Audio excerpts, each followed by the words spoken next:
अतिशय आनंद आहे। मागे प्ले चालतोय, थोडीशी जागा मागच्या बाजूला करून द्या। जरा माईक बंद करा, जाऊन सांगा ना जरा, जाऊन सांगा।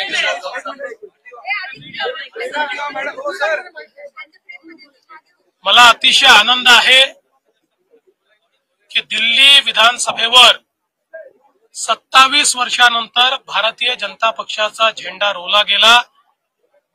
दिल्लीच्या तमाम कार्यकर्त्यांचं आणि जनतेचं मी मनापासून अभिनंदन करतो।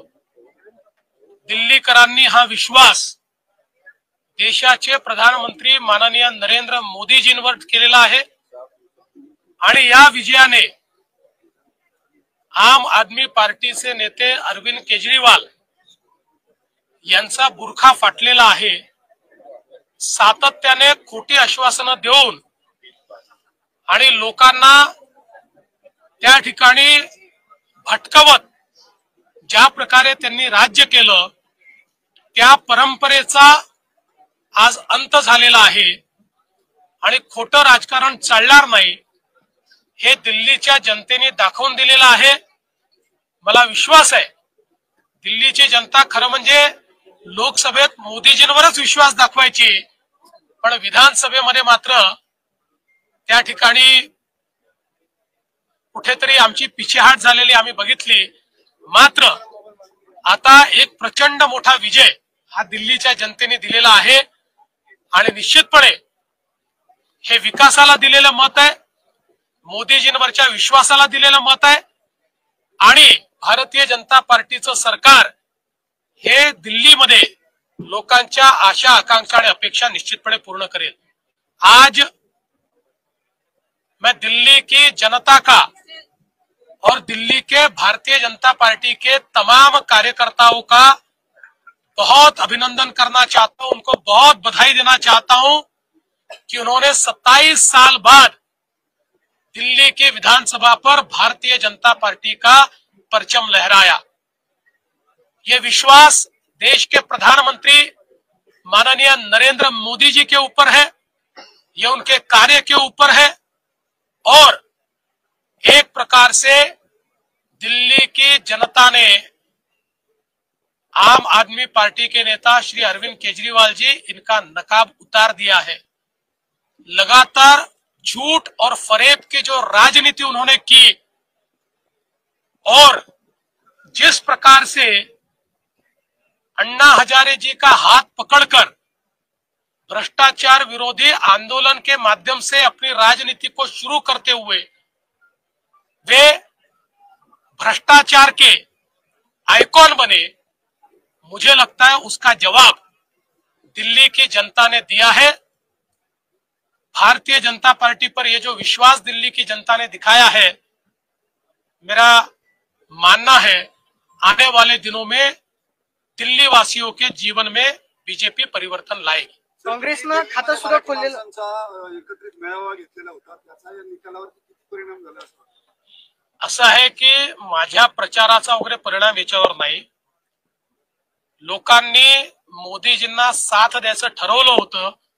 मला एवढाच आनंद आहे की या यज्ञामध्ये एखादी समिधा आमची पण आहे आणि त्यात दिल्लीचा मराठी माणूस हा मोदीजींच्या पाठीशी उभा राहिला याचा मला मनापासून आनंद आहे। काल राहुल गांधींनी पत्रकार परिषद घेतली, मात्र आज निकाल लागला, खातं सुद्धा काँग्रेसला दिल्लीमध्ये खोलता आलं नाही, एकही जागा काँग्रेसला आलेली नाही।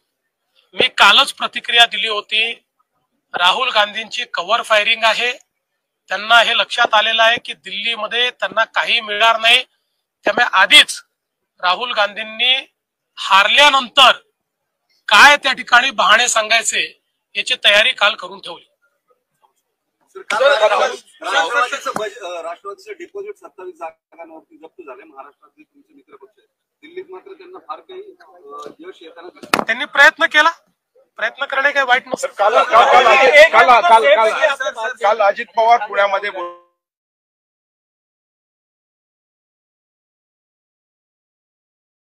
निर्णय हे मुख्यमंत्री घेतील. तुम्हाला जी माहिती आहे त्यानुसार काय तुम्ही निर्णय घेणार? ते काय बोलले मला माहित नाही. ते काय बोलले त्यांना विचारेन मग बोले. तुमच्या म्हणण्यावर मी बोलणार. असं आहे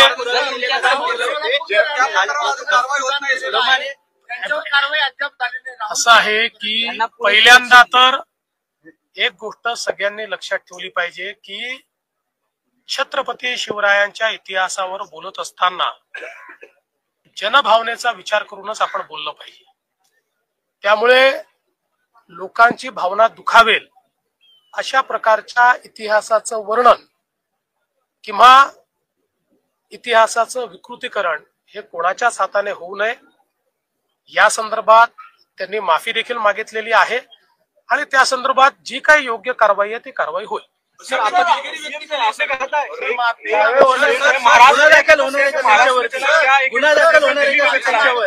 देखिए, एक है तो सेफ है, ये दिल्ली में भी चला क्योंकि पूरे देश ने लोकसभा के बाद अनुभव किया कि हम बटेंगे तो राजनीति में भी कटेंगे. इसलिए एक है तो सेफ है का नारा ये पूरे देश ने स्वीकारा और मोदी जी के इस नारे पर पूरा देश एक हुआ और पूरे देश ने हरियाणा में, महाराष्ट्र में, अब दिल्ली में और इसके बाद आने वाले राज्यों में भी यही आपको दिखाई पडेगा. लाडक्या बहिणींचा तुम्हाला खूप फायदा झाला.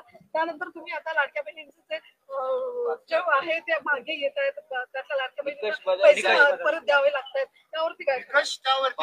चारचाकी गाडीचा एक निकष आलेला आहे. कुठलाही नवीन निकष नाही. योजना घोषित केली त्यावेळेस जे निकष होते त्या निकषांपेक्षा वेगळं ज्यांनी अर्ज केला त्यांच्यावरच ही कारवाई होते आहे. मला आनंद आहे की आमच्या काही लाडक्या बहिणींनी स्वतः निर्णय केला की आम्ही निकषाबाहेर गेलो आहोत आणि त्यामुळे आम्ही हे या ठिकाणी सोडतो. कोणाचेही पैसे आम्ही परत घेतले नाही, परत मागणार नाही. पण आम्हीही जनतेच्या पैशाचे कस्टोडियन आहोत. आम्हालाही महालेखाकाराला म्हणजे सीएजी ला उत्तर द्यावं लागतं. त्यामुळे नियमाच्या बाहेर जर कोणाला फायदा पोचत असेल तर त्याच्यावर सीएजीचं ऑब्जेक्शन येणारच आहे. आणि म्हणून जे नियमाच्या बाहेर फायदा घेतायत त्यांचा फायदा निश्चितपणे बंद होईल. त्याची सुरुवात आम्ही केली आहे. कुठलेही नवीन निकष नाही.